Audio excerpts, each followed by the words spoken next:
required. We got the whole horde here, so I don't think there's going to be a player today. Hearing of residents, I don't see any. Looks like a quiet house today. Pressing. Let's see, action items. Minutes for the February 1st regular meeting. Do I have a motion? Actually, did you all get a copy of that? No? Matt, did you get a copy, bro?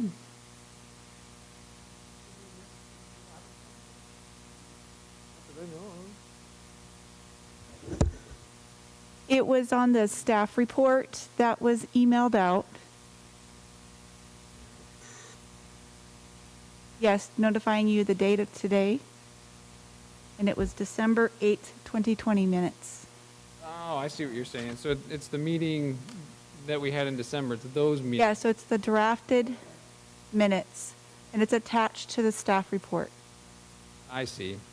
So with that, can I get a motion to accept the minutes from our December meeting? I motion that we accept the meeting minutes from our December meeting. Can I get a second? Discussion? I'll second that. Actually, point of order, Mr. Chairman. I'm sorry. Never mind. Roger that. All in favor? Aye. Aye. Aye. Aye. Any opposed? Motion passes. Workshop and discussion. Mr. Gill?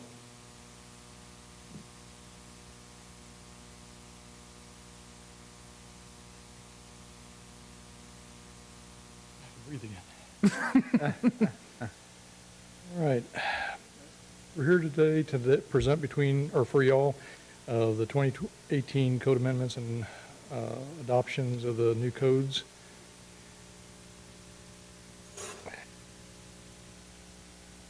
And of course, these are the existing 2012 codes that we have. These are the codes currently regulated. Oh, thank you. Sorry. Is that better? Yeah, a little bit. All right. It'd be better in the dark. These are the Texas mandated codes, which are the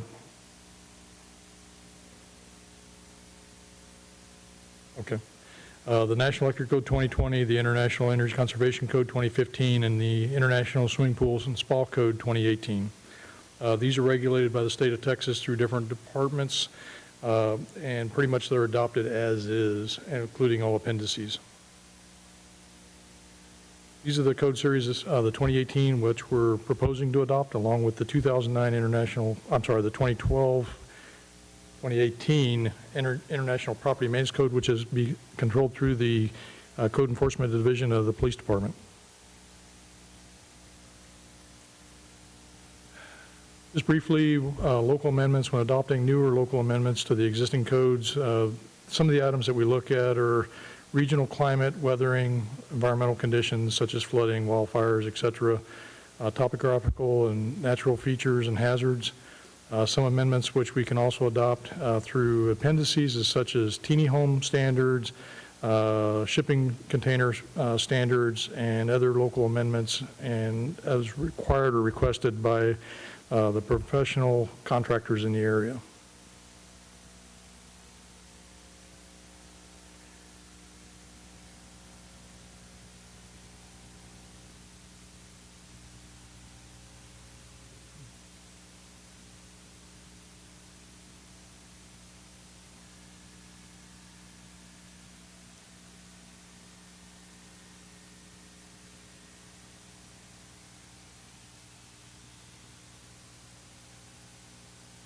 And I do apologize for the size of these. We will present some red lines to you all. A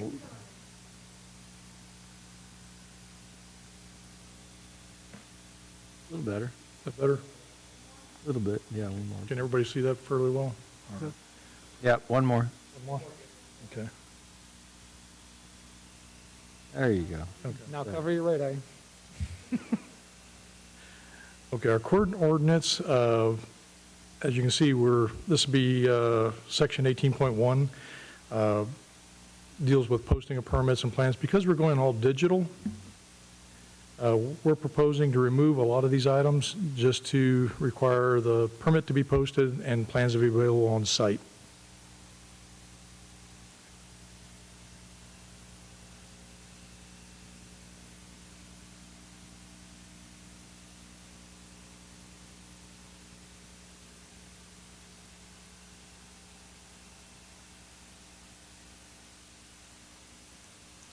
This is the building contractor registration. What we're proposing to eliminate is the required initial fee. Some of the application requirements where they had to provide details for previous letters from a supplier, from a bank, and some other ones that we really don't need. It's just a contractor registration. So we'll be reducing those quite a bit. The electrical, we're proposing to recommend to City Council that we're going to eliminate the requirement for specifying how many apprentices could be working under a single journeyman or master electrician or sign contractor. Instead, we're just going to go with just a limitation of the building size. So if you got 50,000 square feet, then you'd have one journeyman or one master or other supervisor for the apprentices. And if it goes above that, then it'd be 50,000 every 50,000. So you could end up with, say, a 100,000 square foot building, you'll have at least 2 journeymen on site or 2 masters on site. And I feel that this is going to provide the same benefit as us trying to tell them, okay, you can only supervise 4 apprentices. With a home or a residential property, it would be the same as where you have one wireman or a journeyman or a master in the building with multiple apprentices. Normally, on most construction sites, it'll never be above 3. As I go through these, if anyone has any questions, I will stop at that point and answer any questions pertaining to any of the items that we're discussing. Oh, sorry. There we go.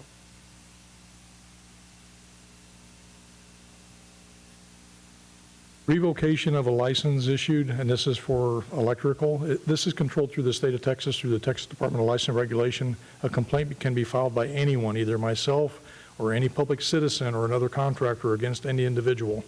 And then the Texas Department of License and Regulation will go through and determine if there's enough just cause to either provide a fine, suspend the guy's license, or revoke the license, depending on the severity of the offense. So we're recommending that we just eliminate all this because it's already controlled and mandated through the state of Texas. With the mechanical, we're recommending the removal of the insurance requirements, and the same thing with electricians because that's already regulated through the state of Texas, not through a local jurisdiction. And at the state's choosing, they can actually increase this at any amount. And instead of us having to take it back before y'all and City Council again, we'll just let the state mandate what those minimum requirements are.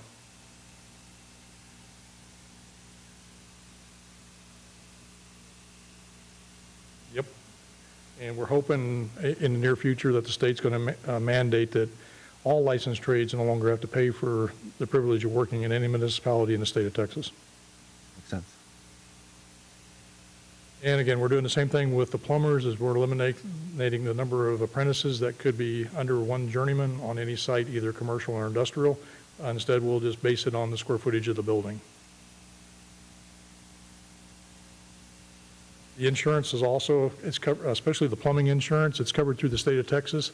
And all these are listed and posted on each of the websites, either TDLR for electricians and mechanical, or the Texas State Board of Plumbing Examiners for the plumbers, where it actually shows, yep, the insurance is current. At any such time that any of the trades drop their insurance and the state finds out about it, the penalties are very extreme, up to and including revocation of license.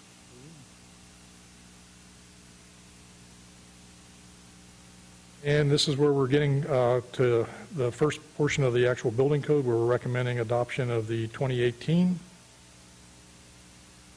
Next item is some of the amendments. These are the current amendments right here that exist in the 2012, and we're proposing to add some additional amendments, which are the prefabricated swimming pools, exemptions, I'm sorry.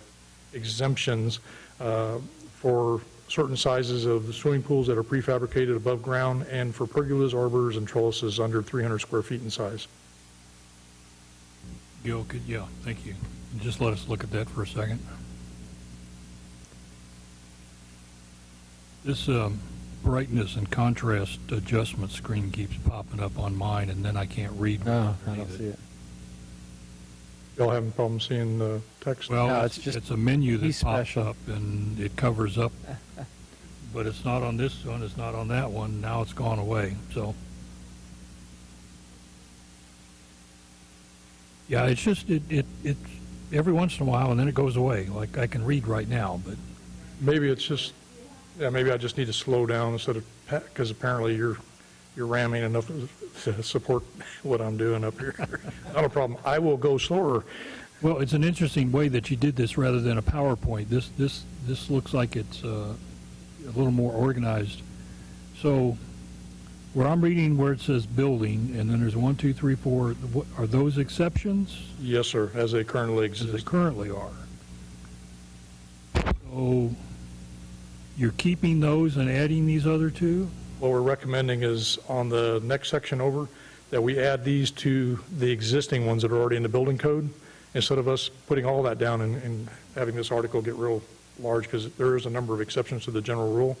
We're just recommending adding these additional items, which is the pergolas and defining the prefabricated swimming pools to match what our Okay. city ordinance is. So the ones, the cell back, the existing ones, that's in the building code, that's not an amendment. Correct, that's in the building code. Thank you. That's, And that little doohickeys popped up again, so. Explain that because of the age of the monitor, that's a the age of the monitor or the monitorer? not you, Glenn, the actual monitor. funny. Sorry, couldn't resist. We could Thank all you, Gil. scooch down one, I guess. You can take this later up outside. Yeah, just kidding. The electrical is the same. This is what's existing in the current building code right now for exceptions to the general rule. We're not proposing anything, just as they are. And we're going to be doing the same thing with gas and with mechanical. And then the next item down is Section 105, which has to do with issuance of the building permit and timely fee. This is controlled through the state of Texas. It is the Texas local government code that controls that. I'm sorry, I was trying to remember which code it was, which mandates this. So instead of us having it in our local ordinance, if such time Congress decides to alter it, we'll just go with whatever they've got or they publish as part of the congressional record.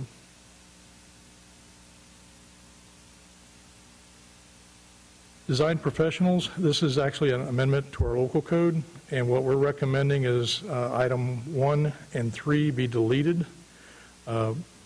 We feel that they're, by having the designated architect or engineer be responsible as the professional designer and responsible charge, this will address these items, and we'll just go with what the state law says as far as using an engineer for assembly, educational, or institutional occupancies.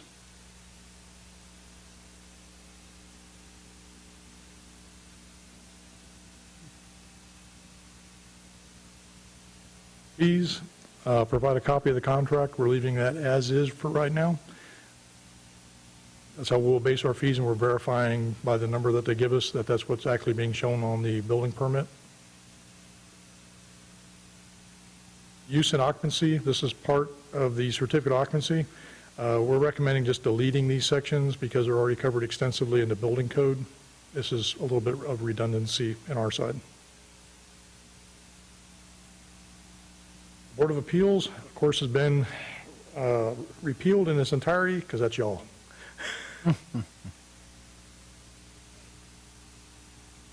Definitions, we've actually added a new definition, which is pergolas, arbors, and trellises, as being unroofed structures intended to support vegetation or decor shadowing. Currently, we have these, which are as-built buildings or as-built plans, and some of the other items that are referred here. We feel that by just leaving this as it is and adding the additional definition, I think it'd be better all around for the city as a whole. So if I understand you correctly, because I've been looking at pergolas lately, but if it's a solid roof, it still looks like a pergola, but then it wouldn't meet this definition, correct? Right. Pergolas, arbors, and trellises are actually designed only, that's why we're adding this, is their intent is for them to be used to carry vegetation or to use as a shadow box, more of a decor item. That's where you see it, it looks like a patio cover, but it's just That longitudinal. Wasatch. Yeah. So if a pergola with a solid roof isn't a pergola, what would it be? That would be a structure. Okay. You need a permit for it. Right. You would need a permit for it at that point. Right. We're recommending permits for those structures that are, or only where they're over 300 square feet. Anything under 300 square feet, no.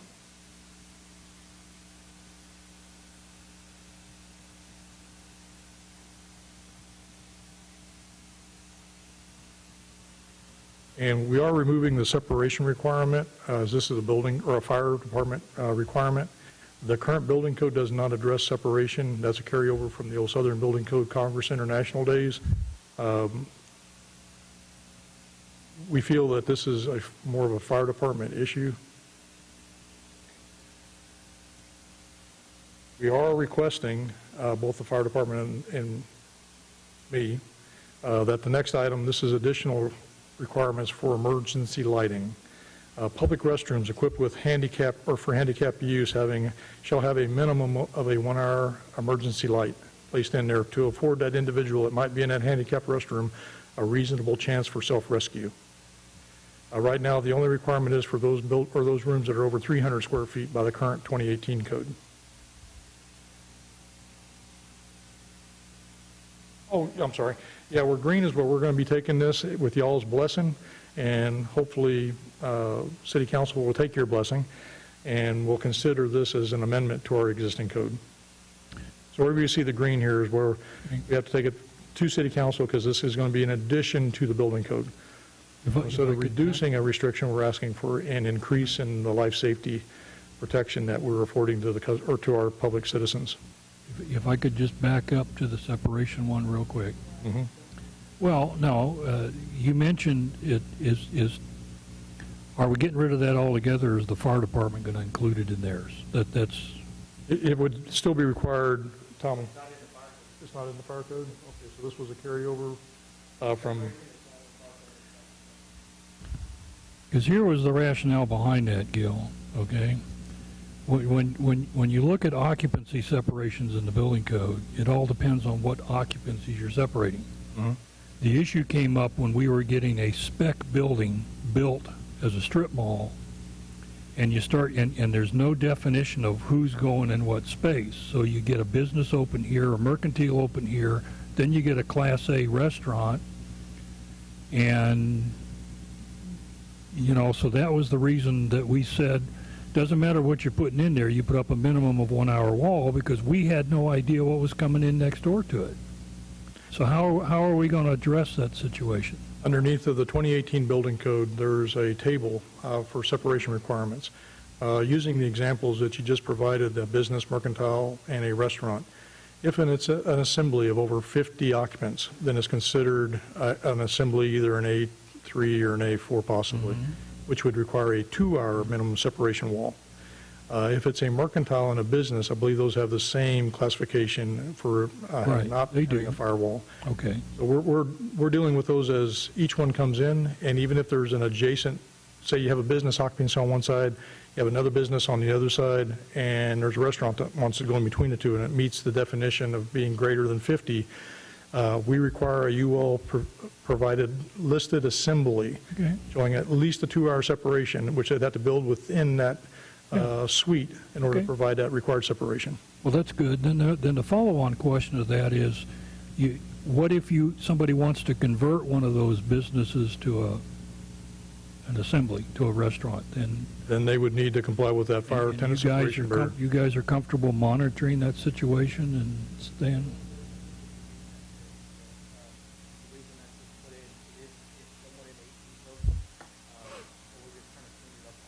Okay, When they come in for that occupancy type, they do have to respond to us what that firewall is. If it's a 1 hour, 2 hour, what the partitions may be. Okay. And then Gil and I do look at that. Yeah. Okay, that's good. So it's there. Yeah. I got you. Thank you. I made that, I don't feel that by eliminating this section that we're going to reduce okay. the Thank fire you. at all.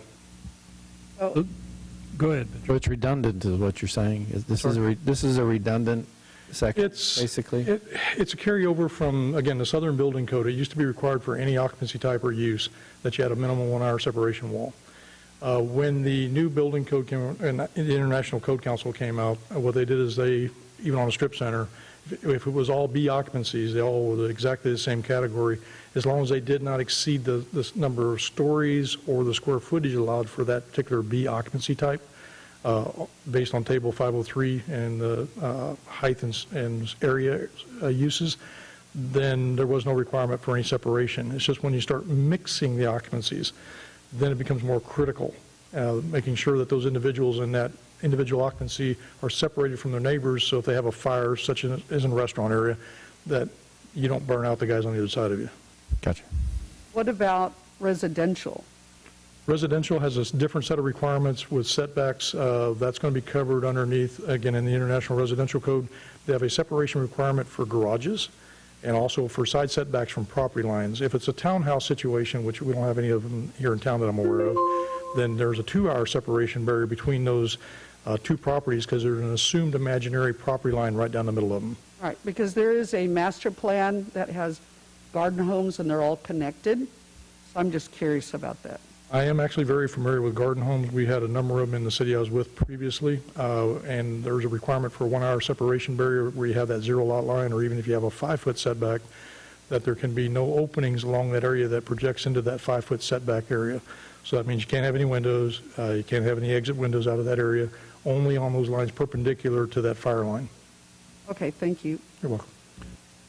And then on the next one where we were talking about adding the requirement for the emergency lighting, the old standard used to be 50 or more people. They've changed that, or? These two particular ones we had, the school classrooms with the emergency light, I used to, and I actually called around because on the last couple of schools we built, I had always thought it was part of the code. And then when I went through and researched and actually called the International Code Council, they assured me that classrooms did not require the additional emergency light, which every fire marshal I've ever done and every building official I've ever spoke to always said you had to have at least one emergency light within that classroom.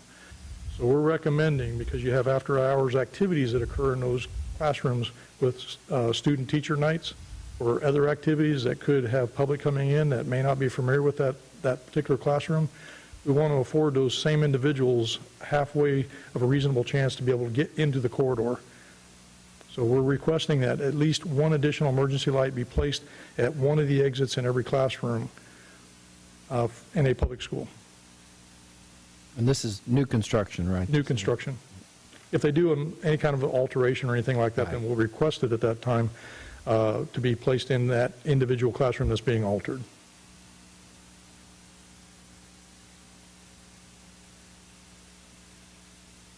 Next one is a requirement. We had to actually, the purple means anytime you see purple on these, it means that it's a required item that's required by the building code, the international code, to be placed into that particular article. In this particular case, it's the establishment of flood hazard areas. So I had to go through and pull all the maps and all the FEMA data and the firm information to put them in this article. So there's a sort of a fill in the blank I have to do on all this. And this allows us to be able to use all of the code standards for flood protection for buildings or for commercial buildings, industrial, or residentials within that jurisdiction, which would be ours. Design basis. These are currently the letters that are required for the foundation. This was passed by City Council a few years ago. Because this is a commercial situation, we're requesting some of the documents that we currently receive be reduced to the one shown here. which is the design letter and the engineer's letter at the end of the project showing that the foundation was put in substantially to his or her design specifications and requirements. The first letter shows that it has to have all the soils and everything tested, which is generally going to be on every foundation plan within a commercial design.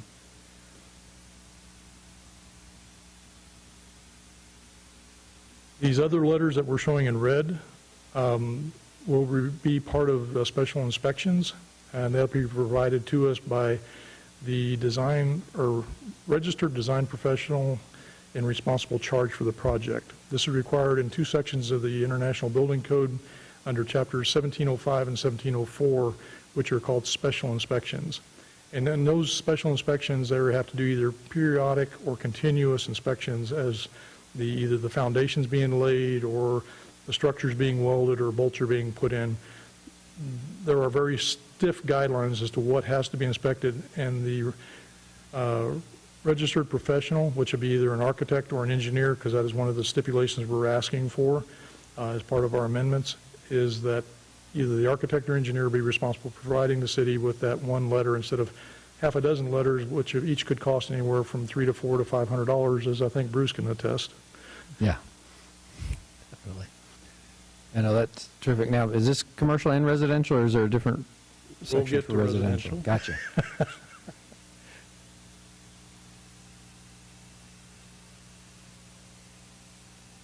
Again, this one, this is a general requirement. We already are covering that in the first item in the letter above. This would be the design letter indicating the soils and everything. This is identical to what is being requested in this one, so this is redundant, so we're just asking for this section to be deleted. Foundation walls and retaining walls and embedded posts. Some of these items are being moved to elsewhere in the Unified Development Code, as they have to do with more with subdivisions than a building code requirement. So this would be something that planning and that engineering will be handling. Is that correct, Ms. Wood?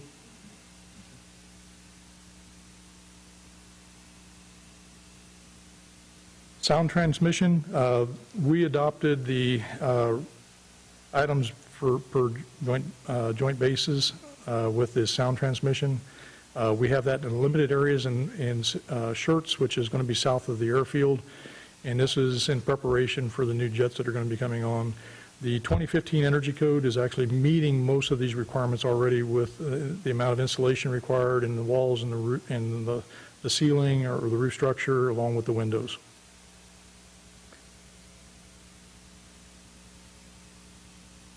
The next item is just the accredited third party. We're asking that the builder be allowed to sign off on the accreditation because it's going to be covered again under the International Energy Conservation Code. Most of these requirements will be met easily by that criteria.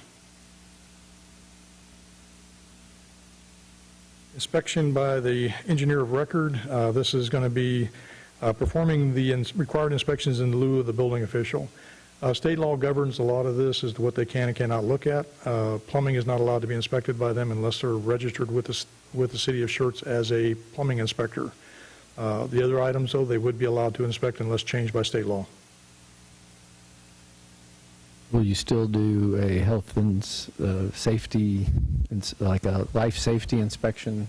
Like San Antonio will do that. If you give them a framing letter, they'll still go through and just do, make sure, especially in residential where you don't have a fire marshal coming in, they'll come and just do a quick. Right. Yeah. The last item doesn't exist. This is a brand new item. We haven't seen any come in yet. This just has to do with shipping containers being used as buildings. What I have done is I have taken the Texas law that deals with industrialized housing and building. I have copied some information from OSHA and also from some new documents that will be coming up in the next code change as to items that are acceptable based on certain criteria. So in order to protect the public, and I'm sorry that this is a pretty long item.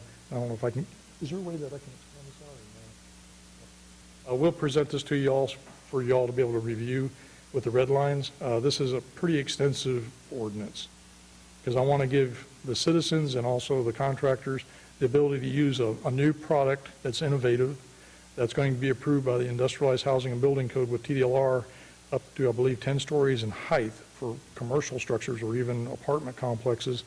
But it describes how these products can be used, how they're to be installed, and what some of the engineering requirements that are required to be provided, as well as certain criteria for the containers themselves based on international rules and regulations that deal with these type of facilities.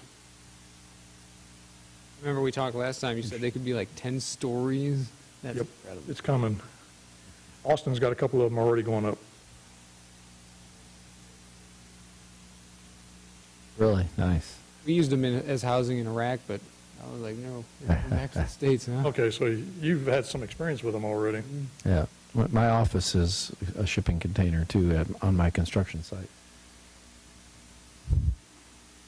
The International Residential Code. Oh, okay. We can see the whole thing. There we go. Can you all read that? Perfect. Okay. We're recommending the adoption of the 2018 local amendments. This just where we have to fill in the blank, and I should have made this purple. I'm sorry I didn't. This just indicates that it's required by the code for us to be able to adopt it as a standard for the city of Schertz.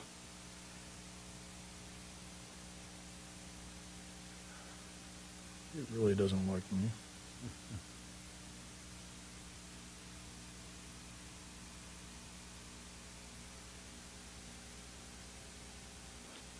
Amendments, again, the same thing. We're going over, these are what's currently in the code, and we're adding a couple of the items that are local amendments with an accessory building not being, by code it could be up to 200 square feet. We're limiting them to 120 with certain criteria and requirements that they would need to comply with. This is where the 300 square foot rule comes in for pergolas, arbors, and trellises.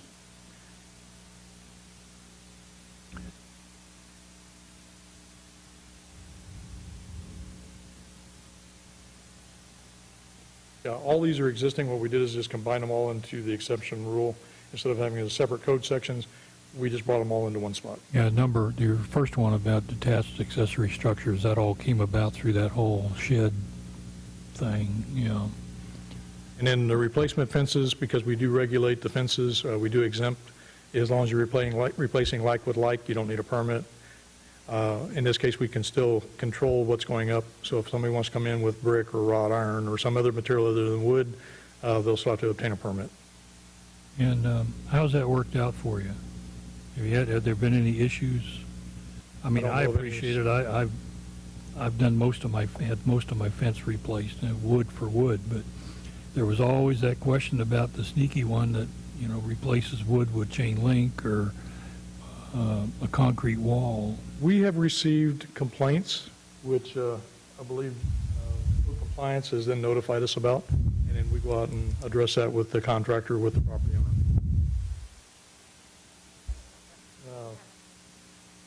What did you say, Jerry, 2 or 3 last year?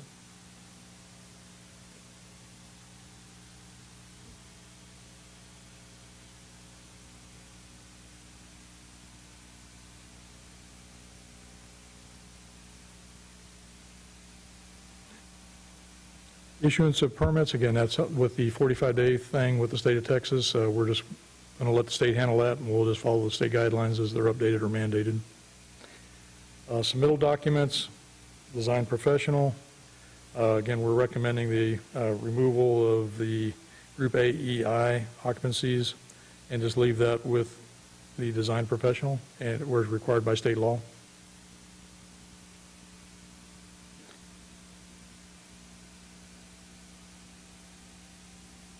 Fees are going to be regulated by our fee chart. The state no longer allows us to base fees based on valuation, so we've established certain fees that are mandated by city ordinance.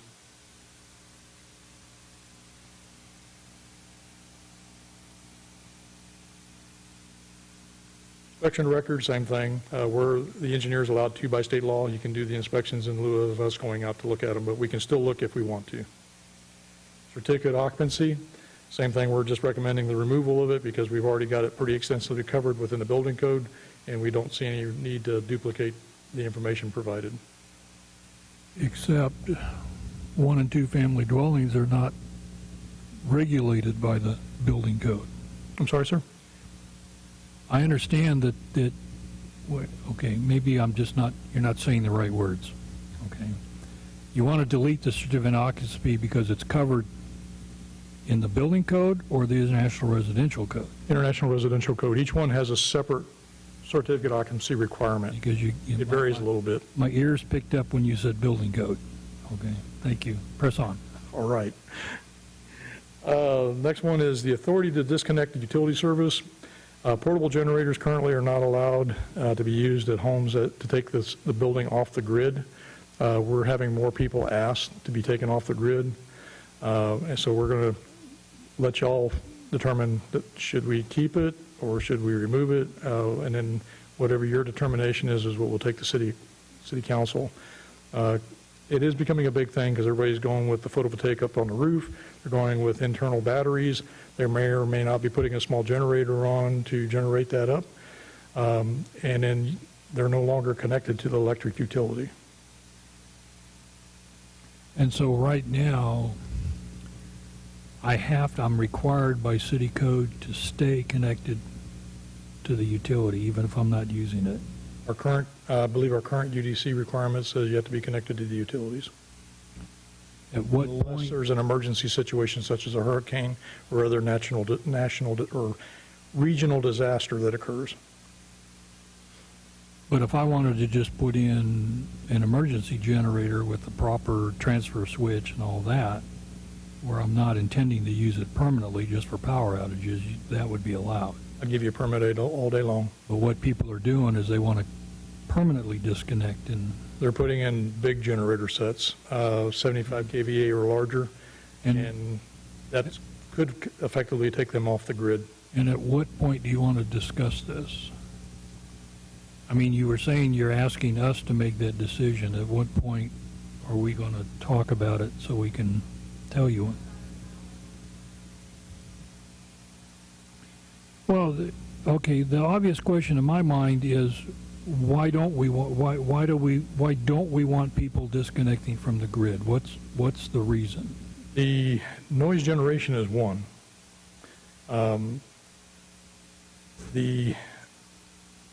don't know, I guess the ad valorem that we get from the utility fees, we get anything from GDC? I don't know.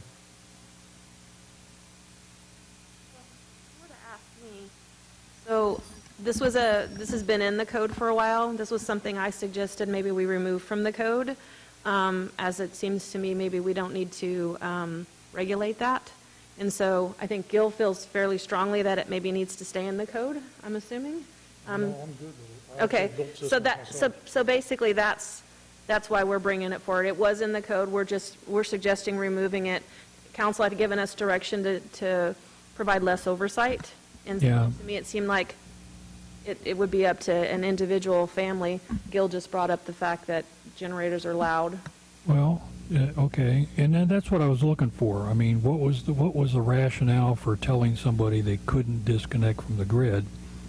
And of course, even the obvious one is if you're running that generator, what's your neighbor going to think of you? But we've had, not this body, but P&Z has dealt with issues of noise and all that, and the bottom line was, well, we have ordinances already.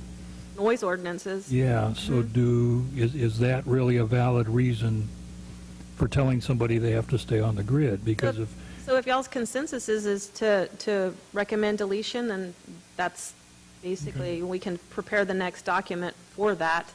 We wanted to be able to provide you guys some, because there's things that maybe we think need to be removed that you guys might really want. There's a couple more things in here that you might, you And this remove or not. specifies portable generators. It doesn't say your installed emergency generator. When I would think the definition of portable generators is it's not the big generic, huh?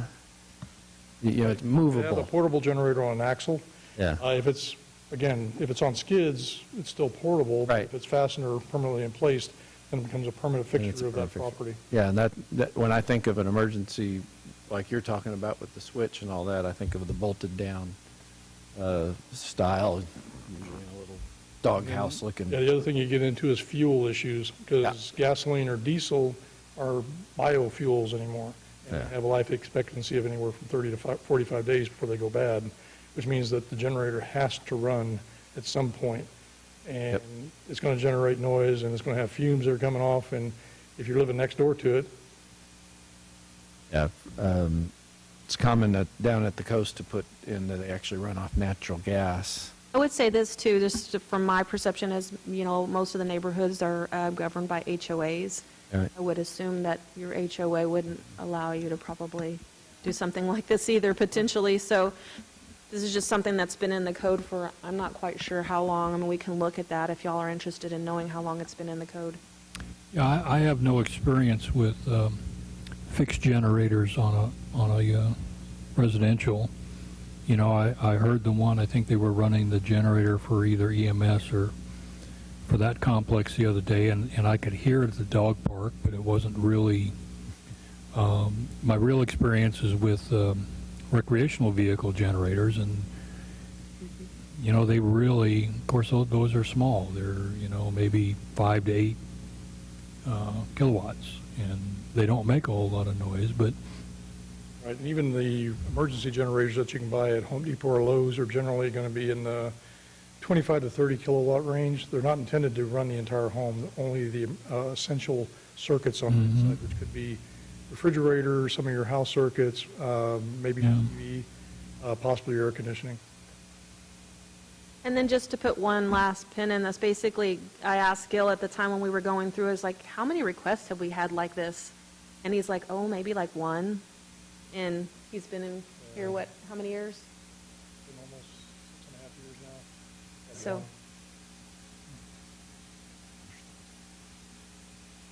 But it's a different day and time, and people are thinking in different ways now than what they used to.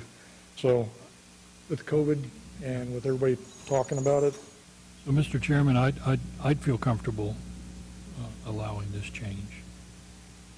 For it to be deleted. Yeah, if that's what staff wants to do, I don't really see a valid justification. If they get too loud, we'll just stick code enforcement on them, right? So, because there's nothing in our building codes that said you got to have electricity, you just got to have hot water. Oh, really? Yeah. Interesting. Building board, again, we've discussed that.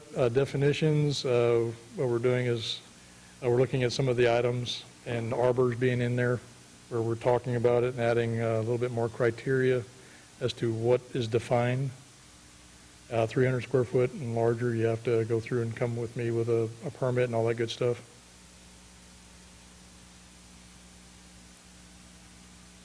The middle documents, we're not asking for any changes on this portion of it. We are asking for some exemptions, as you can see. And this is for a porch, and this is something that I'd like you all to think about. Right now, if you wanted to build, Glenn, a porch on the side of your house, and it's attached to your permanent foundation, I'd have to have you get an engineer to design that 300 square foot porch. However, what I've provided in this long, lengthy thing over here is the worst case scenario in the International Residential Code based on soil conditions. And I think that if the contractor met these minimum requirements, then there's no need to hire an engineer, because this will be in accordance with the International Residential Code 2018. Yeah, I can tell you've overbuilt it, and that's a good thing. If you're not going to have an engineer. But yeah, just looking at it, you've overbuilt it, so that's good. and what you're really concerned with here, Gil, is the foundation or the concrete work itself? Concrete, this foundation would be designed for only a single roof structure, not for walls going up around the perimeter of it. Although the foundation would be designed in such a way that you could put up a living area underneath, but our exemption to the rule is for those areas where it's just going to be a single roof structure over top.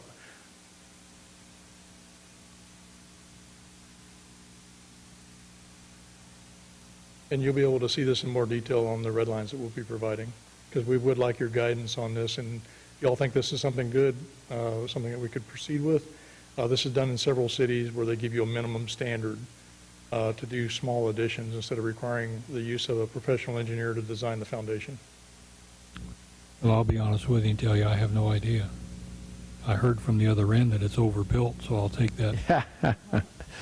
I'll go with that opinion. All right, and here's the one that everybody's going to be talking about. This is the design specifications. What we're going to recommend after y'all's recommendations to us to take to City Council is reducing the number of letters that we currently receive for a residential foundation to 3 from the current 11. And those would be the design letter for the Soils Report, which is going to be included on the blueprints. The engineer shall approve the concrete mix, and then a letter of final acceptance. And then prior to receiving a certificate of occupancy, a final survey indicating the final grade elevations and posting or showing and verifying positive range away from the foundation must be submitted to the city before the certificate of occupancy will be issued. One question. Yes, sir. If I remember correctly, all of these letters and certifications came out of the subdivision by Northcliffe, correct? So I'm going to ask you as the building official, your proposed changes you think are adequate to address if that situation were to help prevent that situation from arising again? Yes, sir, because I do know what the situations were that dealt with the failure of that subdivision, and they weren't really specific to the foundations. They were a different reason. And the impact of this kind of thing can't be understated. Having worked for several builders in shirts and out of shirts, and I've worked for builders who said, we'll never build in shirts because of these extra hoops that we've got to jump through. And so I know just by that stifles, and yes, we have lots of builders building here, right? But that stifles competition, which raises prices unnecessarily for our homeowners. So I've chased these letters around for many years, thinking, what? Yeah, this letter I submit in San Antonio or in a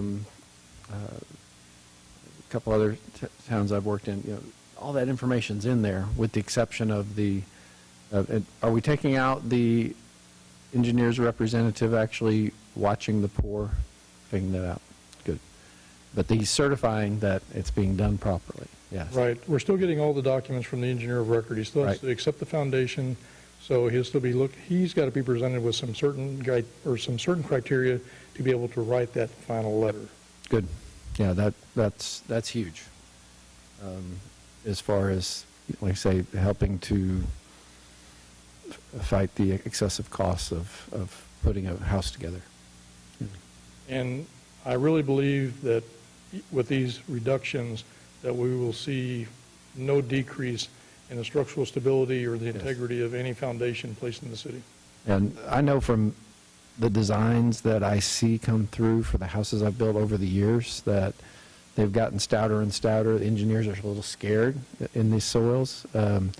The beams are getting deeper and deeper, and the steel is getting more, not less. And I think the biggest problem, if you see a failed foundation, it's usually, I don't know what your experience is, but after 10 years and due to drainage not being maintained, and such. So I think these are terrific changes. So. Thank you, sir. 31 years on my house. There you go.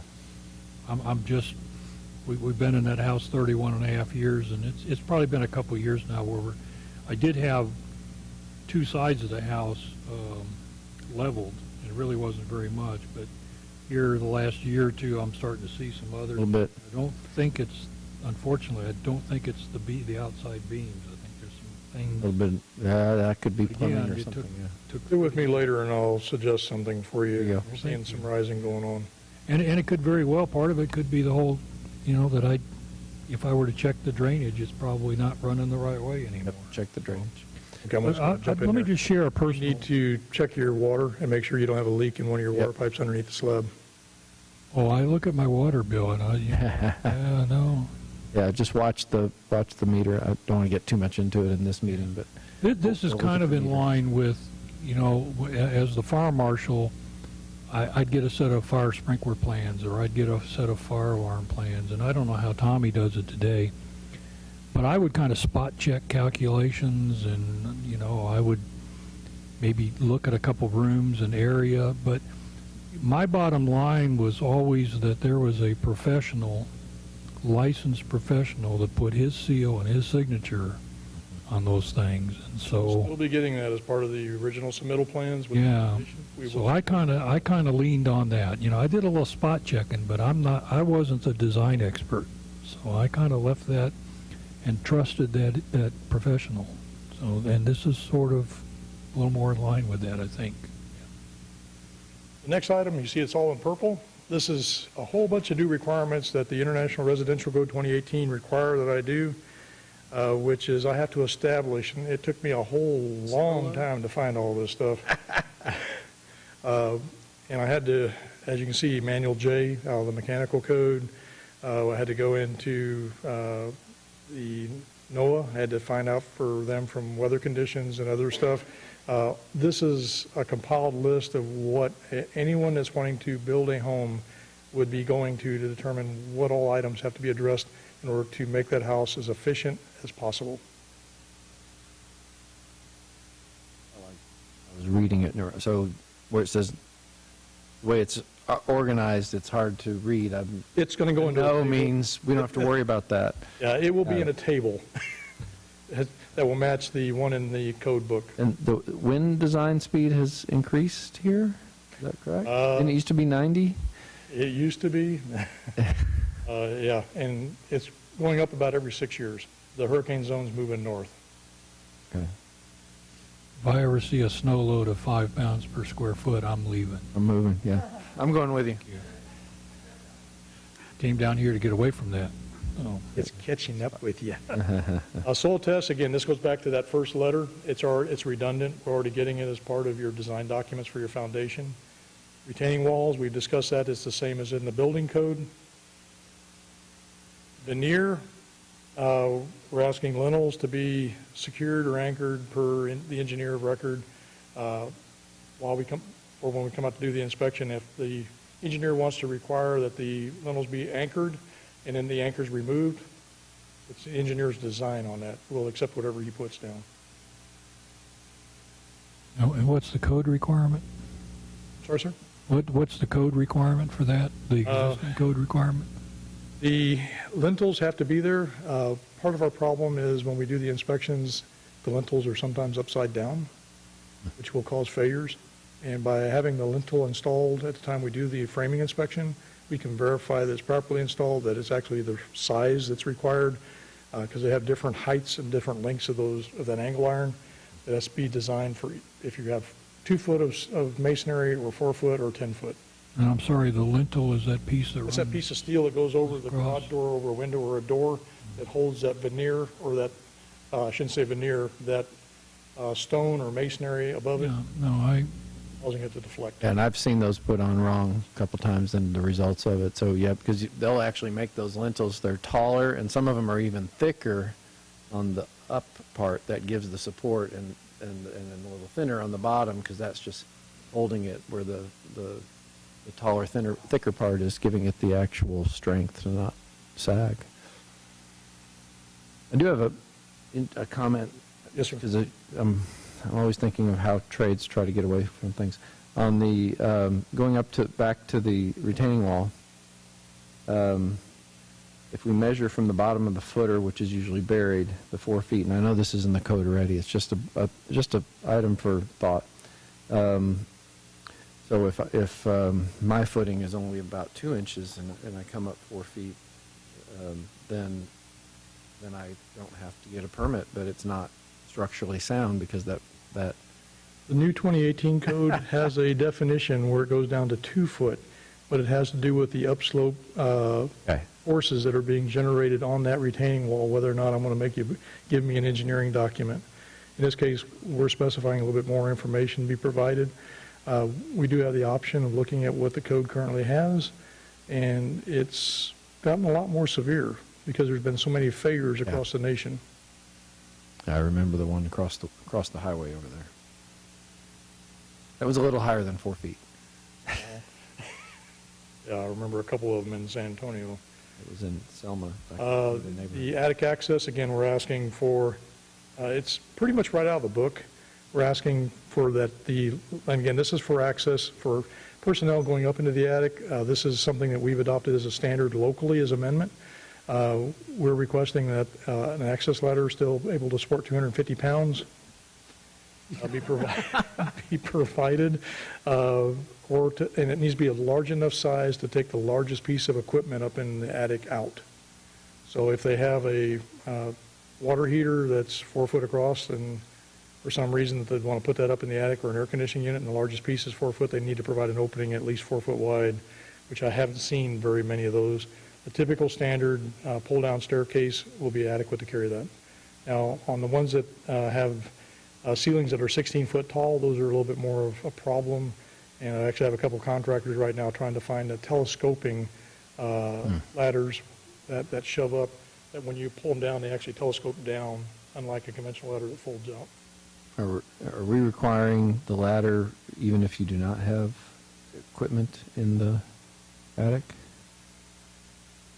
Is that correct? I know almost all Well, the way it's houses described is the attic access shall be provided by a ceiling pull-down ladder capable of supporting 250 pounds if an appliance is located in We an need a attic. and opening large enough to punctuation. Yeah, so if there's an appliance, yes. The other way, you have an option of just putting... The way it reads now, it's one and the other. In other words, I read it as I got to have a pull-down ladder on all my attic accesses, and I know that's not what we wanted to say. Yeah, you've got it. On the left, you've got it punctuated. So testing, right. backflow devices, we remove that because it's already covered in the code. Yeah, excuse me, Gil, but I agree with Commissioner Johnson that We can reword it. well, because when I read it, what I see is everybody has to have everybody has to have a pull-down ladder. That's the way it reads now. We'll be all right. I would recommend that y'all take a look at that, and we can reword it. Okay. However, I'm going to say this. That's not your intent. The appliances were the intent. However, how many people, especially the older people like me now, have to get up into the attic to store stuff? And if you put a floor up in there, When I build your house and we design your house, that attic is not rated for storage. If it's rated for storage, then we need an attic ladder. If it's not rated for storage, we want to keep you from putting stuff up there because it's just rated to hold the sheetrock up. I agree with you totally, because most of them are trusses and they're only designed for a certain cord strength. Yep. And if you don't have the strength, you shouldn't be putting stuff up there because it's just Yeah. going to break your sheetrock. Exactly, and I've gone to a warranty before, and you see nail pops up there, and I said, "What did you put up there?" "Oh, just a case of books on the sheetrock." Yeah. I just want to say this too, that is a green one, so if your recommendation is to delete it, we certainly will change it, do yeah. that, or change it. We absolutely will do that. Well, I think the question was what is your intent? If your intent is to only require the ladders when there are appliances in the attic, then I think a little rewording is called for. Yeah, and I like the idea because occasionally we will build storage. Okay, we'll build an attic for storage, and so if we say for appliances and put the storage requirement in there as well. So if you've got purpose-built storage up there, you need to pull down. Of course, you're probably going to do that anyway, but I want to discourage homeowners from storing things where they shouldn't store things. The only reason that attic access is there so these guys can get in there and make sure that there's no fire. Correct? So we can reword it, and then we can come back and Okay. next time have y'all look at it and determine if it's something that, as a consensus, y'all want to keep there, or we want to remove it as a recommendation. The old fireman thing is cranking around again, okay?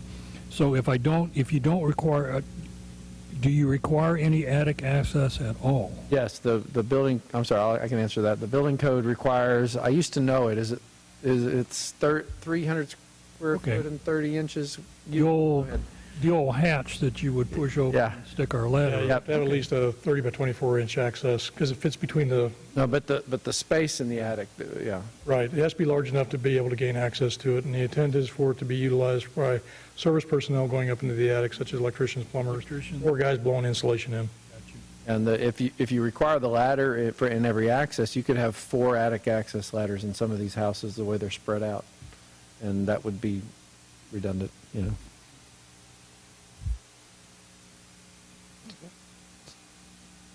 The next one, we're recommending that you all take a hard look at this one.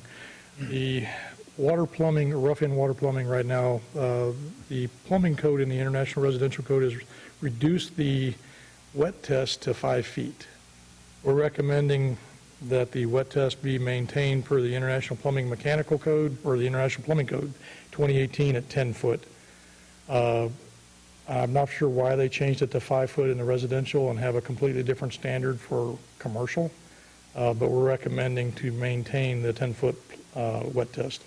We feel that that provides sufficient pressure on the pipe to cause it to fail in the event that somebody forgot to glue a fitting.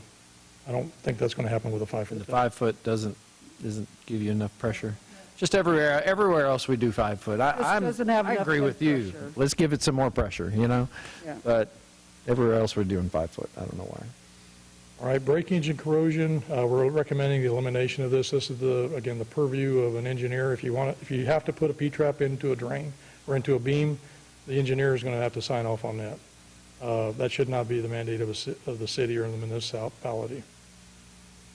Freezing, this is again an item that we had to put in. This is the 12-inch minimum depth in this area based on the NOAA standards for shirts. Cellular core pipe, we're recommending deletion of this because the requirements by the manufacturer are going to be more stringent than what's required by the local code. We will be following that precisely. There are certain areas that you can put cellular core pipe in. There are other areas that are prohibited from putting cellular core pipe in. So we'll be going with the manufacturer, who's generally going to be Charlotte, for the purpose of the installation inspection when we do that. Because you don't know what cellular core is, it's foamed plastic. So it's much lighter, less dense. The denser, the Schedule 40 that everybody sees right now on all the job sites is called well pipe. It does not shatter easily. Cellular core does. Did we not just do something in the not too distant past about cellular core? There's something, I'm thinking either P&Z or somewhere we did something with it. Yes. Okay, we didn't take any action, it was just information. Okay, thanks. So the advantage is just it's got an insulation value. Is that the advantage of using it? You can use it anywhere inside the building envelope. Right. Well, why would you want to use it is my question. Because it's cheap. Okay. Got it.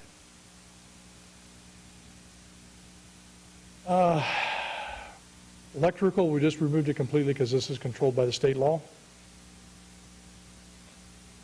We recommend the adoption of the appendices, which we've included daycares now, sizing of water pipe systems, teeny homes because they're coming, light straw bale or clay construction, and then straw bale construction. They're real popular up in San Marcos and going up into Austin. It's just a matter of time till they show. We don't want to limit contractors or homeowners as to what they can build. We want to give them as many options as possible. I feel the products are good. They've been accepted by a national standard. There's no reason that we shouldn't accept them here. And this is going back to the containers. This, again, same stipulations as required in the International Building Code.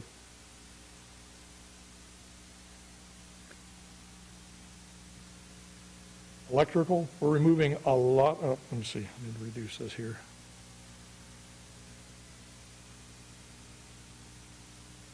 Can you all see that? We're recommending removal of a lot of sections because they're now required by the National Electric Code.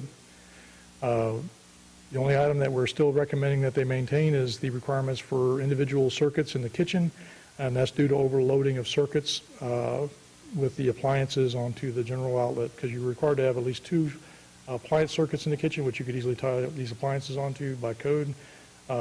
It will cause overloading anytime you have Christmas or Thanksgiving when you start putting hot plates and everything else on the countertop. So our recommendation is that we have some specific requirements for the kitchen as far as what outlets can be placed on what circuits. And just to refresh my mind, what you have in red, that's not the electrical code, that's your local amendment. That's the local amendments, which we no longer need because they've now been adopted into the national standard. So we were ahead of the national requirements.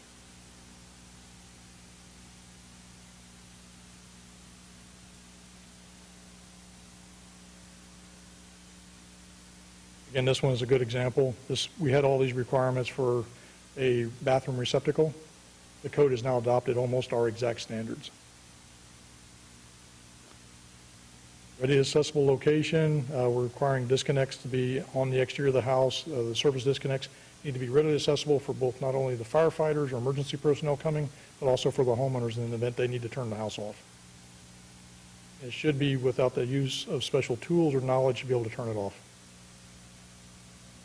So, again, you kind of catch me off guard here, because mine's outside. Where are they if they're not on? If there wasn't a local code or amendment, they could be inside the building or inside the structure at the first point of entry into your building from underneath the slab. So it could be in your interior washroom. So we have a local requirement that they be on the outside. And we still have one for residential and commercial. Okay. This applies to both. We're just keeping it because the National Electric Code did catch up with us on the residential, but they did not address commercial or industrial.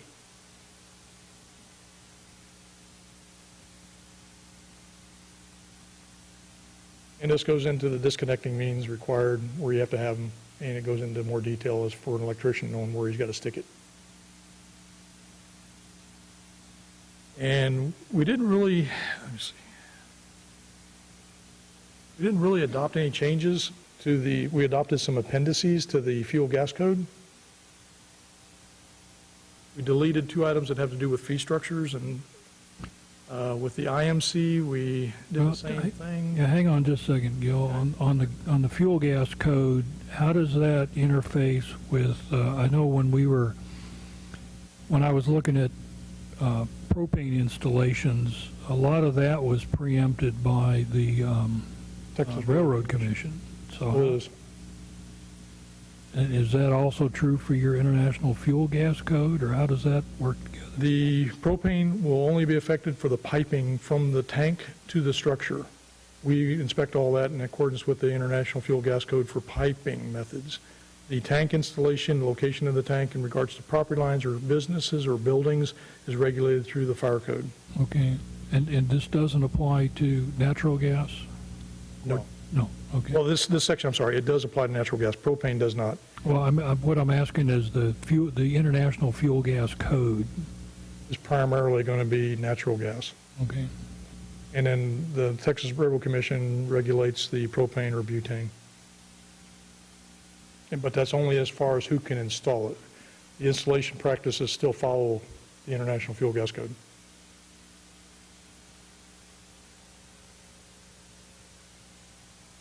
Mechanical code, same thing. We're just adopting it. We have no local amendments. Plumbing code.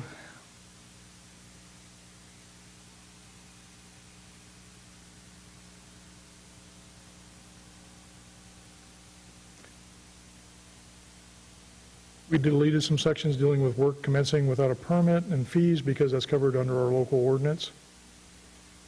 Piping through foundations, again, we're going to delete that section because that's going to be covered by the engineer of record. Building services, that should have been, I'm sorry, that should have been purple on the next one because that's mandated from us, tell us how deep the freeze line is. Testing, we deleted the amendment on backflow because that's already covered extensively in the International Plumbing Code. And the building sewer, again, 4 inches granular fill, that's going to be controlled by the manufacturer. They're going to have specific stipulations as to how much fill you got to put in, how the compacted fill that's may be required to be used, or where it can be used either out in the yard, underneath the foundation, or inside the structure. Anyone have any questions on this section? International Property Maintenance Code. We're just recommending the adoption of the 2018 with some local amendments. I won't go into a lot of detail on these. These have to do with weeds, which are mandated. You have to 12 inches, 8 inches, whatever it might be. Accessory buildings, they added one stipulation to help define what is dilapidated, either for the length of the wall, be it a fence or a building, and how far out from vertical is considered dilapidated. They did adopt the building boarding standard for the appendices. And again, the Building Board of Appeals has been repealed, and y'all are going to be responsible for that one. Do y'all have any comments or anything that y'all would like to throw in? I'm just going to go push my shed over 19 degrees out of vertical. I will personally come to your house to do that inspection. That's hilarious. The Energy Code is mandated through SECO, the State Comptroller's Office, and they won't be adopting a new standard until 2021 is my understanding. So we're just leaving this as is because it's a state mandate. Manual cross connection, we have a few items on this. We're using the 2009 standard. We did not change anything or requesting any change for the upgrade. This tells you where you got to put your RP device for either residence or for commercial location and where it would be located. What device is that? The Backflow. Yeah, the backflow device is going to be on the commercial system. Sewer or a lawn irrigation system is a high hazard use because you could have fecal matter, chemicals of all types, fertilizers, pesticides, herbicides, and other contaminants and pollutants that could get into the water system, which will not only do damage to your home and to yourself or to everybody else on the block or in that subdivision around you, because if it gets into the water system, it'll travel everywhere. The International Swimming Pool and Spa Code is now mandated by the state of Texas. So I had a question. Yes, sir. Sorry to keep interrupting you. Going back on manual cross connection? Yeah. Okay. Well, here for? you don't really have to go back to it. The question is always about the test requirements of that backflow device on an irrigation system. I know that's one of the biggest. I'm always hearing about it, council meetings and people just talking. Is that in the code or is that a local thing? And what's our the testing criteria for this is controlled through the Texas Council of Environmental Quality, which recommends an annual test be provided. And as for any backflow device, where it is a device that's testable. Recommends. And the city just goes, and again, you use the word recommendation. Recommendations aren't requirements. So. They are a requirement. Okay. And they're mandated and controlled through the utility for that particular jurisdiction or water purveyor. Okay, thanks. Does the city of Schertz Water send out, hey, we know you have a backflow, you got to turn in your test, or it's just, is it an enforced requirement is my question. There is an enforced requirement that they are currently doing for commercial. Commercial. Yeah, in San Antonio, if you not to compare, but SAWS will send you a letter every year saying, hey, where's your certificate? So it actually isn't under the purview of the planning and community development, so that's actually under public works. Gotcha. Yeah, so, Question. yeah. Yeah.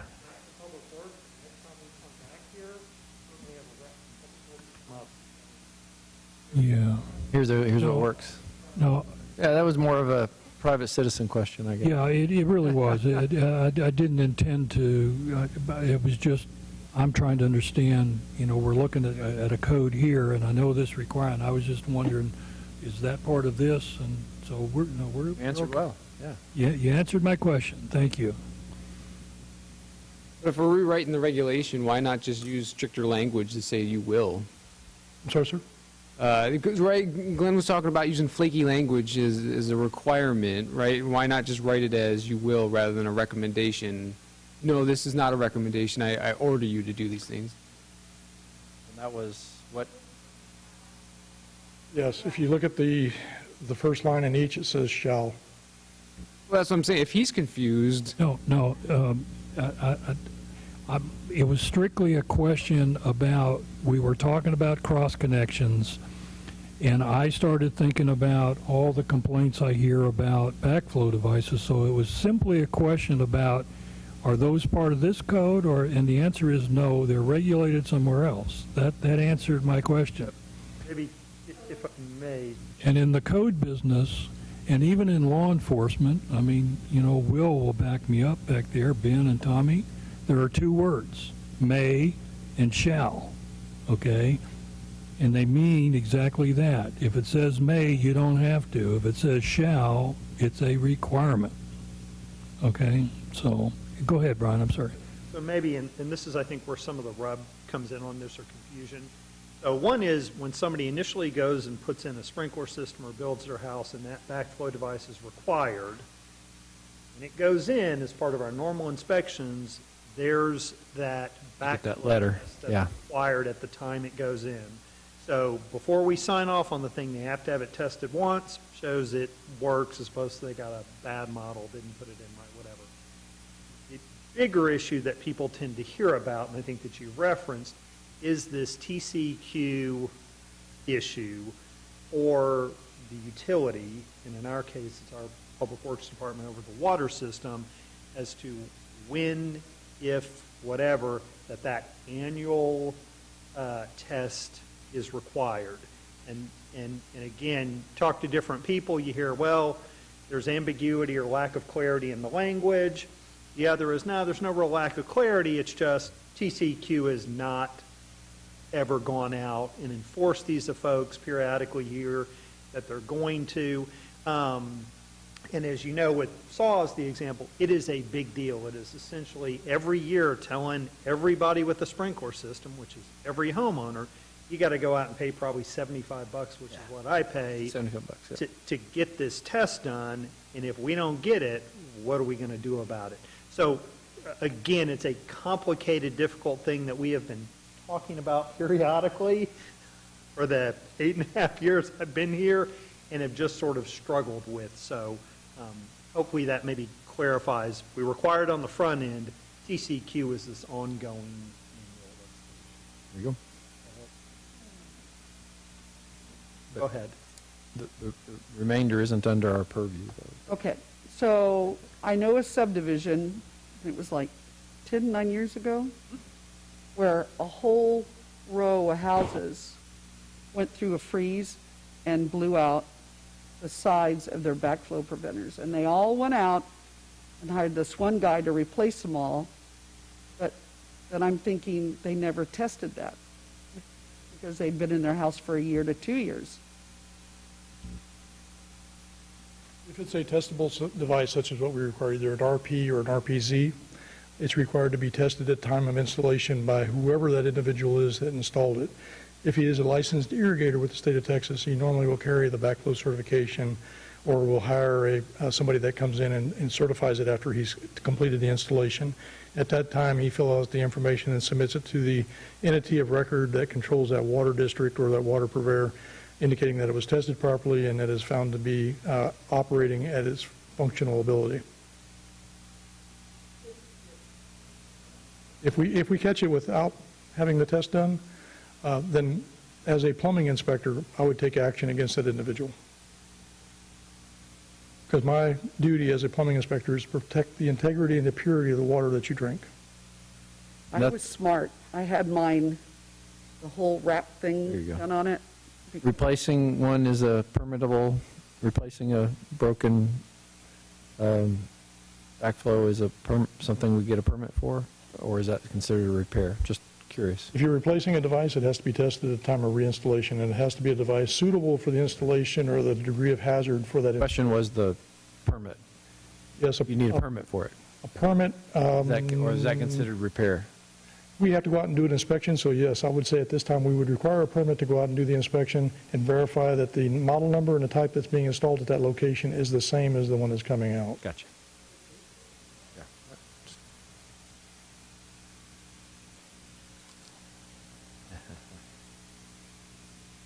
Yeah. International Plumbing, or International Swimming Pool and Spa Code now, Glenn? Yeah. Okay. This, again, it was adopted by the state of Texas last year, went into effect. It was adopted as a complete code, and it is administered through the Texas Department of Health Services. Any future code additions that are adopted will be regulated through that agency. The International Existing Building Code, we're adopting it except for the standards. We did not alter any section of this code. So it still is existing, and you can utilize all the sections out of it for constructing or modifying an existing business or home in a fashion that is compliant with the conditions and categories placed within this code. In 2012 is the current edition of that code? Yes, sir. We're going to go to the 2018. Oh, I'm sorry, I didn't read over, okay. And then we're not changing anything on our violations and penalties as they're established currently. Y'all have any other questions or comments that I can assist with on any portion of what we discussed to this time? I also want to quickly go over the schedule. Yeah, so that y'all are aware and understand. So we'll be providing, on the webpage, we've already built a page that explains we're going through code amendments. We're going to provide a link to this meeting so anybody will be able to hear it. We held a construction industry meeting last Thursday to help prime us up for this meeting. And one of our attendees is here tonight, so I'm assuming he'll say that we probably did make an improvement on that meeting. Smooth. Yeah, and then we have one again this Thursday, so y'all are welcome to attend if you like here in this location. We're inviting the construction industry as well as the chamber, and then we've also invited the EDC to come as well to provide input. But during that time between now and probably Wednesday, we'll refine some of the information that we've provided you here today. I've written down questions, comments, changes, a few things where we've missed our colors so that we can explain those. We will put those on the website as well, and we will send those out to you or a link to them so that you'll be able to review them as well. If y'all have any questions or concerns when you get those and you need more information, please contact me or Gil. We're happy to get that to you.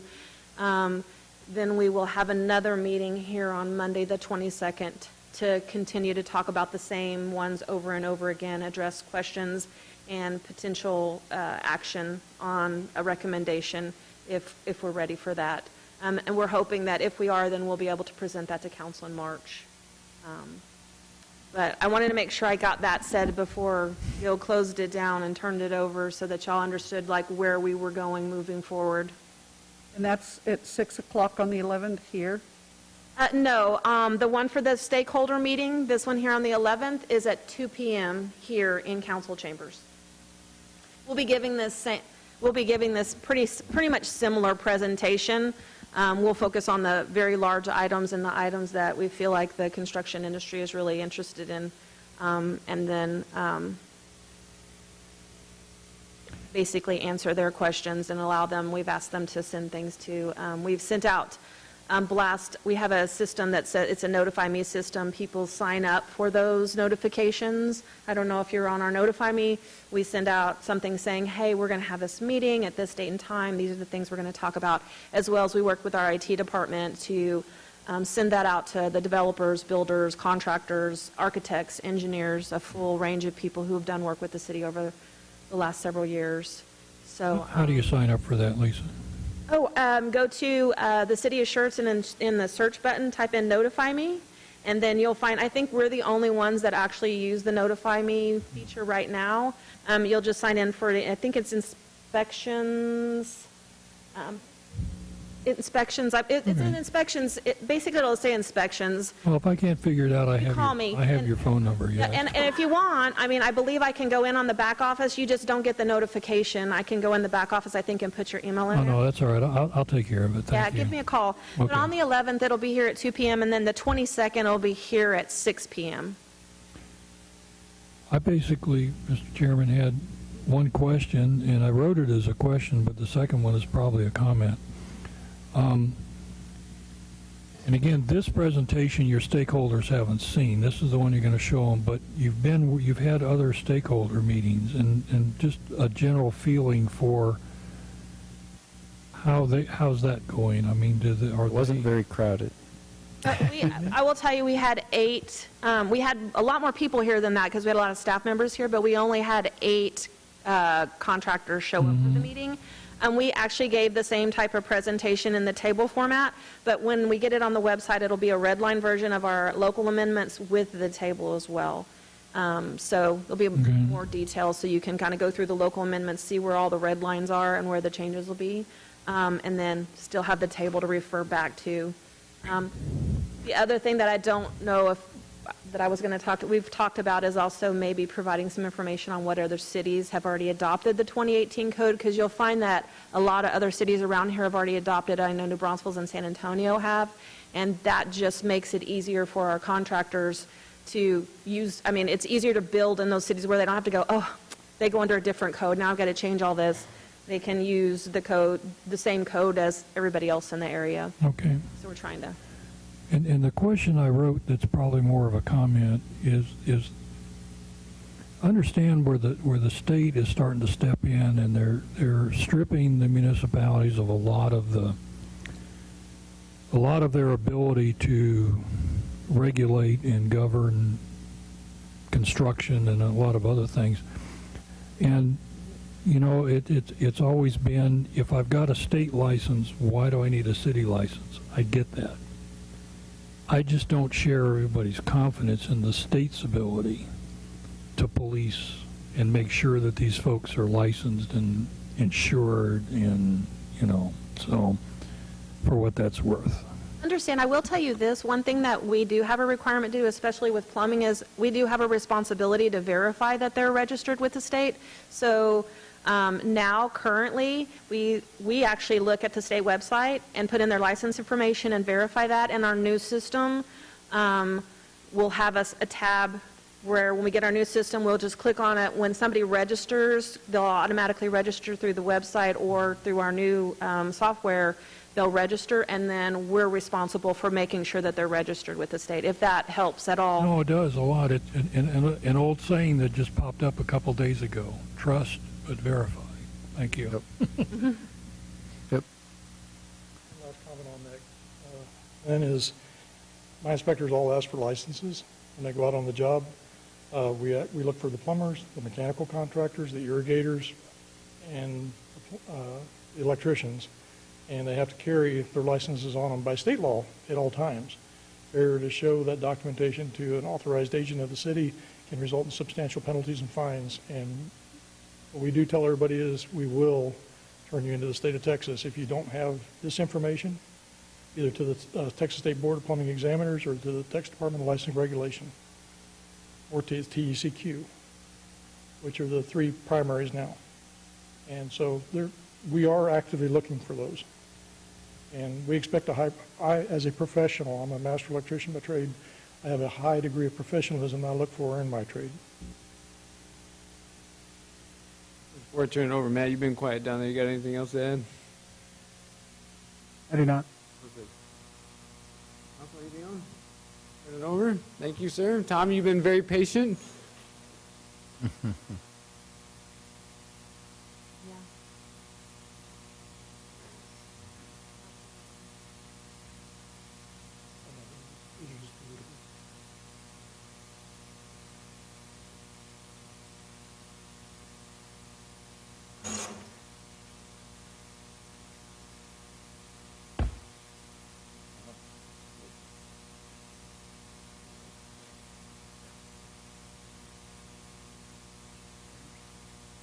So, good evening, everyone. Tommy Pender, Fire Marshal Shirts, up until Friday. Then Ben Boney's going to be interim. I have resigned from the city and moving for personal and family reasons. So my presentation is still actually the same. However, one thing after the meeting I gave to y'all last time, and I'm going to just go ahead and jump straight to that slide, is where I said do not have any of these issues within the city. We actually do. We've got 2 businesses that and it's very suspicious. I'll try that word. So if where alcohol beverages are consumed in an A2 occupancy where they could be 300 occupants or more, is this on? Yeah, no, I'm Where alcohol beverages trying to keep up with you. Do what? Trying to keep up with you. Oh, okay. Where alcohol beverages can be consumed. Perfect. So I look at this as an A2. For the two occupancies we have are the VFW and the Knights of Columbus. Both of those are not sprinkled. The VFW has a certificate of occupancy from 1980 something that Gil could find and does not have an occupancy load. The Knights of Columbus, I know they changed names. It's got a C of O from the early 90s, and occupancy load is 800. Now, it doesn't say served, it says consumed. And that's going to be the key factor in council. When I gave this presentation to council, after I talked to y'all, we went to council. Council did not like the fact that we were trying to retro buildings to be sprinkled, especially those two. As a department, we came up with giving them 3 years to be able to get the funds together to sprinkle that. And the reason we say 3 years because we're still in COVID time right now, and business is a little slow, especially for the VFW and Knights of Columbus. So in March, if we had them, or council accepts and passes this ordinance in the code, then they need time to get funds together to sprinkle a building. And it could be anywhere between $100,000 and up, depending That was my on. next question, actually, for the. Yeah, so it all depends on what. Type of ownership, yeah. So it all depends on, how many sprinkler heads, mains, undergrounds, because each one is going to have an underground line. So they're going to have to dig up asphalt and concrete, get permits for everything, and do all that stuff. So letting y'all know that we do have, that where I could identify would be 2 buildings.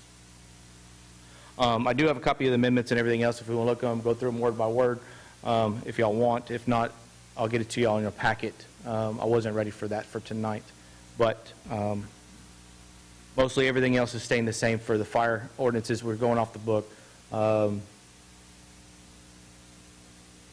And then everything is pretty much to the same as what we had last time.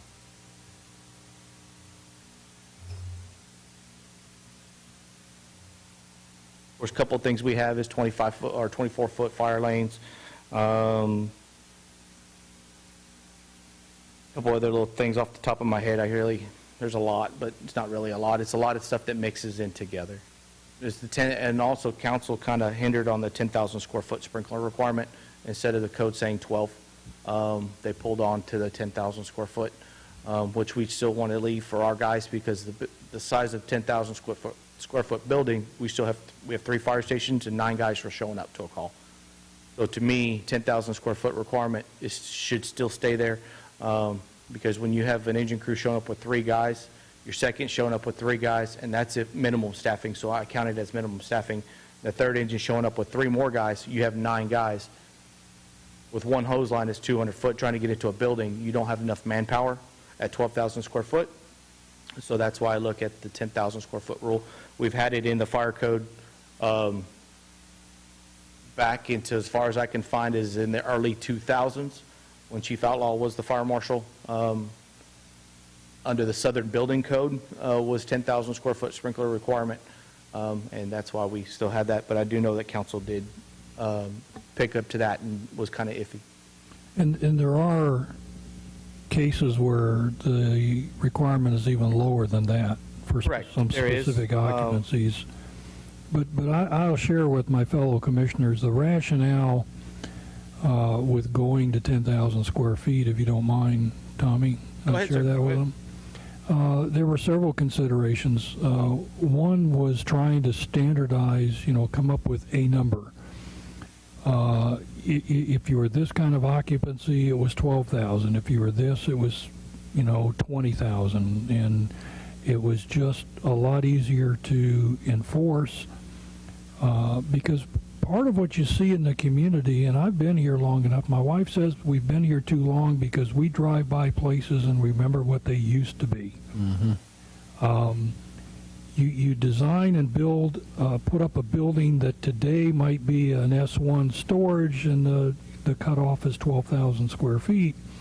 And 2 years down the road, they move out, and a mattress firm moves in. Well, now the sprinkler system isn't adequate. It doesn't meet requirements, and so it was a lot easier to put a number out there, and just that would, so it didn't really matter what you were going to put in there, with a few exceptions. And the other thing is as Tommy alluded to there, we looked at how far into a building did you have to stretch a hose line, okay? And the building code and the fire code, they're full of requirements about you've got to have doorways every so many feet along a wall, but depending on how you lay out this 10,000 square foot building, what's the current pre-connect on the 200 foot. 200 feet. So the guy, when you see the guy roll up on the scene and he pulls the fire hose off the truck, that's 200 feet long, okay? And so some consideration was given to where could he go, if he's got to go through that door, where could he get with that 200 feet? And then there was the emergency egress, that if it really goes to, if it blows up on them and they've got to evacuate, now how far do those guys have to retreat to find a way out of the building? So a lot of those considerations went into this 10,000 square foot. And I hear the builders, the new county office annex down here used to be the old Riedel's Furniture. That building sat vacant for 15 years. For a while, yes. Because if anybody wanted to use it, they have to sprinkler it, and nobody wanted to pay that money until the county stepped up, okay? So the big complaint about sprinkler systems is the expense. Now, I fought a big battle with Schertz School District many years ago when they did the first addition over here, or some additions over here to Samuel Clemens. And it was, the argument was over the band hall. They wanted to call it an E-occupancy, and I wanted to call it an A-occupancy. And the difference is they had to sprinkler the A, they didn't have to sprinkler the E. I won the battle, and so the architect went back to the drawing board, and all of a sudden, the little light came on. They sprinklered that building. They no longer had to fire rate the corridors. The doors didn't have to be fire rated. They didn't have to fire protect the steel. And the short part of that story is you will never see SCUC ISD build another school without a sprinkler system in it. They just learned that, yes, it's expensive, but there are some offsets to it. And there's other businesses, too, that are that way. That have tried to, go to, we're going to build this building at 9,900 square foot, so we don't have to have the sprinkler requirement. Yeah. But, I mean, in Schertz, our ISO rating is a 2, which is the best you can get is a 1. We're very close to that. It takes money, building another fire station and adding more personnel will get us a 1, but it takes money. Yeah, I can't stress enough how extraordinary that is, that Schertz is an ISO 2. Explain ISO for those of us. Insurance Services Organization. So, may I? No, go ahead. So there's a rating between 1 and 10. 10 is the worst area you can have. It's more so rural, volunteer fire departments, no fire codes, no building codes, because there's nothing to protect you, nothing to say this is what needs to happen. You're going to pay a higher insurance premium. Me as an individual? As a homeowner. As a homeowner, got it. Okay. So right now, most of Guadalupe County is a 6, 7. Schertz, we're 2. Cibolo's a 4. We're that close, but because of what we have done in the city of Schertz with our fire codes, our building codes, inspections, our routine stuff that Lieutenant Boney and I try to do, except for being in COVID times, there's a lot of factors that go into that to get us to a 2. Manpower, fire stations, station locations, fire hydrants. There's a lot that goes involved into it. And so having a sprinkled building too, and what I try to tell people, especially commercial developer or residential developers, is they talk about the cost. I'd love to get a subdivision in here and sprinkle the whole residential subdivision. Why? One, the homeowner's insurance is going to be cheap. Will it offset the cost of the building or the construction? Eventually, yes, it will. Residential sprinkler system, I actually priced it for a home. When I was going to build a house, I live in Blanco. I was going to build a house up there. Up there, it's an ISO of 9. So I was going to have my own personal house sprinkled. It was $32,000 for a 2,400 square foot house. I've got to look because I build townhomes and they're sprinkled, and it's not. It's probably not PEX, but it looks like PEX to me. It's the orange pipe? No, it's black. Then it's the PEX. Yeah. Because they're allowed to use PEX in residential. Right. They can't use it in It commercial. doesn't look that expensive compared cheaper. to. What the cost is the riser and some of the other stuff that goes along with it. But I also live in rural Blanco County, so it's a little different. I had to provide a tank and some other stuff. But in the city, it's cheaper. Universal City, they're pushing it. We still have it. That's why we're amending the fire code and not adopting the fire code, because we do have an amendment back in the day where any home over 5,000 square foot has to be sprinkled. That's why we amend it. We haven't changed that. Because you go to South Church, you get some of these houses that are... built them, yeah. Yeah. Gil and I are going through these, we're going, all right, well, man, this is 5,700 square foot, and just trying to help a homeowner out so they get them down into below 5,000. We would go, yeah. It's amazing how many are 5450 or 4450 or 4950. So, I mean, those homes are huge. I mean, you think about it, one engine crew pulls up with 3 people. What are we going to do in 10 minutes before the next engine crew gets down to South Shirts? So. And there's really the difference on the commercial side. Fire sprinkler systems are property protection devices. They're intended to control and limit the spread of the fire until the fire department can arrive and extinguish the fire. That's really been overtaken. What's very popular today are what's called early suppression fast response systems. They gained a lot more popularity when they were redesigned so that you didn't have to have a fire pump and could run them off city pressure. But the typical fire sprinkler system, for instance, the one that's over in the community center or the civic center behind us, you get anywhere from 12 to 20 gallons per minute out of a sprinkler head. You go up to the industrial park, an ESFR system puts out 100 gallons a minute from each sprinkler head, which is a fire hose. And so they're really designed to, in this case, extinguish the fire.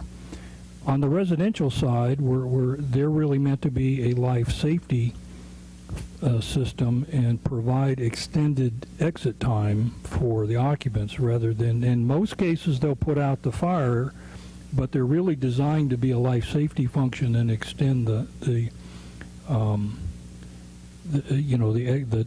escape time for a family. So it's, I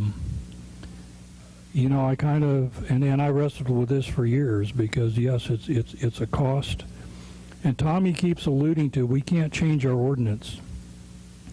Several sessions ago, the legislature stripped the city. They actually prohibited municipalities from enacting ordinances requiring sprinkler systems in 1 and 2 family dwellings.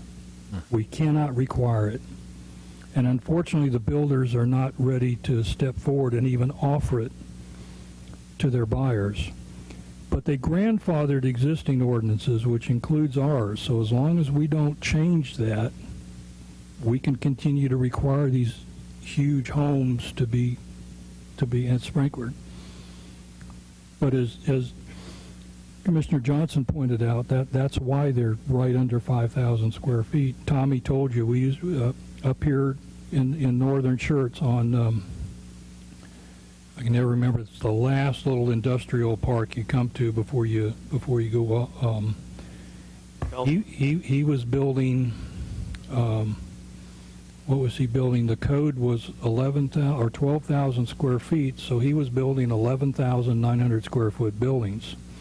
We changed it to 10, and all of a sudden he was building 9,900 square foot buildings. So, which is okay because, we put a number out there and we draw a line, and so.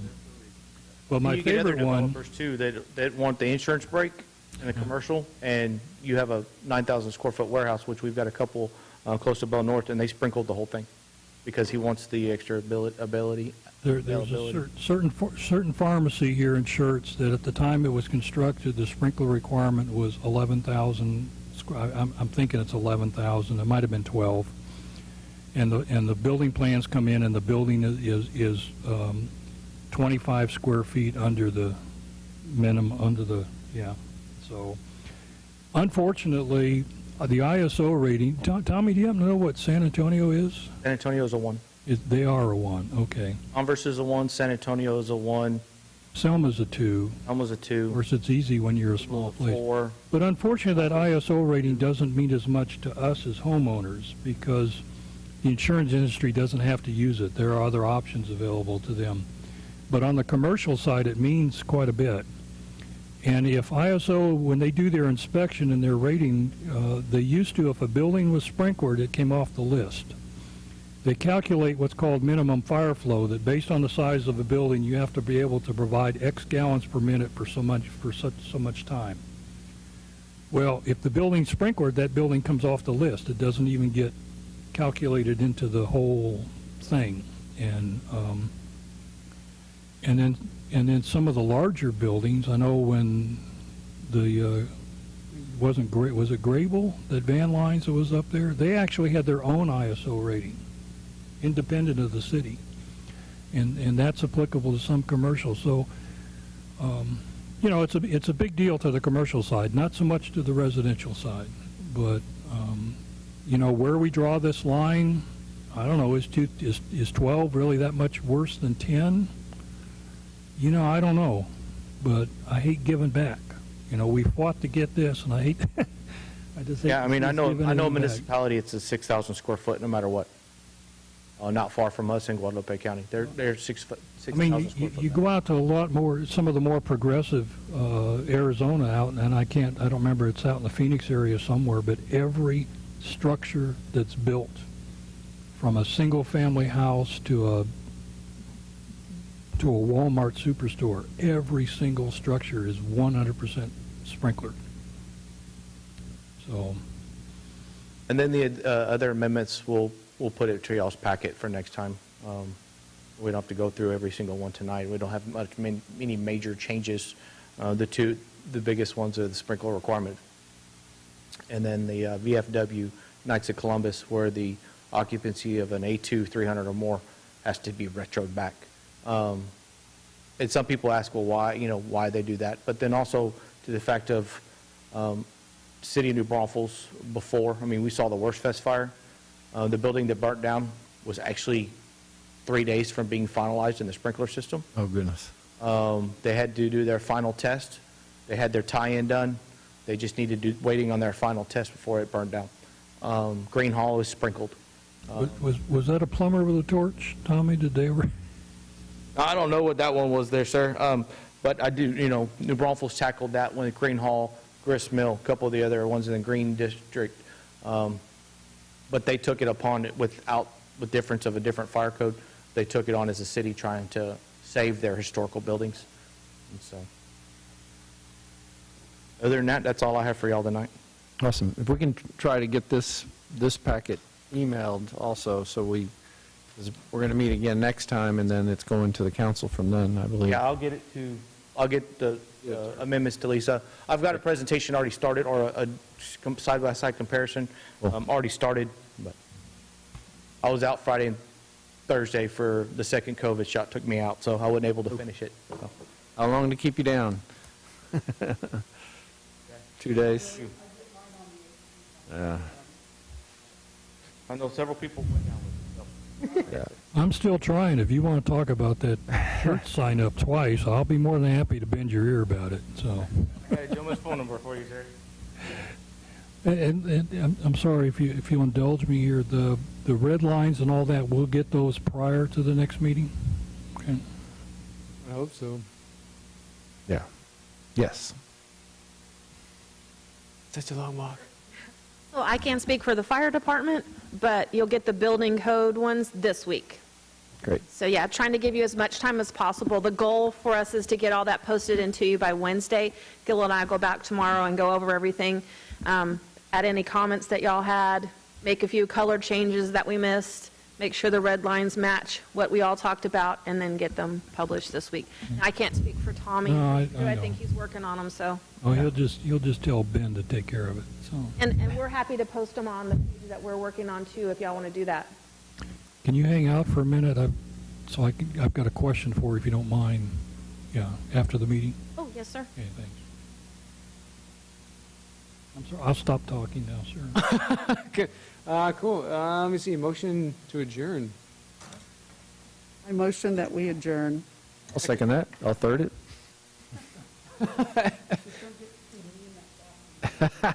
Fair enough. Let's see. The motion, all in favor? Sorry. Aye. Aye. Aye. Opposed? Passes. Yeah, after eight. Is it in? Thank you, ma'am.